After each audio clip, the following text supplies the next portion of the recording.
ফিলিস্তিনের গাজায় গণহত্যা বন্ধের দাবিতে ২০২০ সালে যুক্তরাজ্যে প্রতিষ্ঠিত সংস্থা প্যালেস্তাইন অ্যাকশন নিষিদ্ধ করে দেওয়া হয়েছে, যার বিরুদ্ধে এবার আওয়াজ তুলেছে লন্ডনের শত শত যুদ্ধবিরোধী শান্তিকামী মানুষ। লন্ডনের হৃদয়ে উত্তাল ট্রাফালগার স্কোয়ার শনিবার বিকেলে যেন রূপ নেয় এক তীব্র সংঘর্ষের মঞ্চে।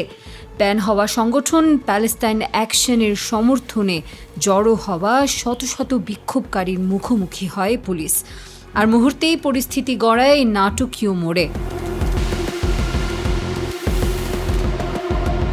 বিক্ষোভের মাঝেই পুলিশের হাতে গ্রেপ্তার হন ৫০০রও বেশি মানুষ। এরপরেও তাদের উত্তাল কণ্ঠে ধ্বনিত হতে থাকে একটাই সুর: যুদ্ধ বন্ধ হতে হবে, গণহত্যার এই মিছিল বন্ধ হতে হবে। বিক্ষোভকারী এক নারীর ভাষ্য মতে, যুক্তরাজ্য গাজার গণহত্যার সঙ্গে যুক্ত থাকলে আমাদের অবশ্যই এর বিরুদ্ধে প্রতিবাদ জানাতে হবে, কেননা ফিলিস্তিনের পাশে দাঁড়ানো আমাদের বন্ধ করলে চলবে না। না হলে গাজার পর এবার ইরান লেবাননের হামলা, কাল আবার অন্যত্র হামলা, এটা কখনোই থামবে না।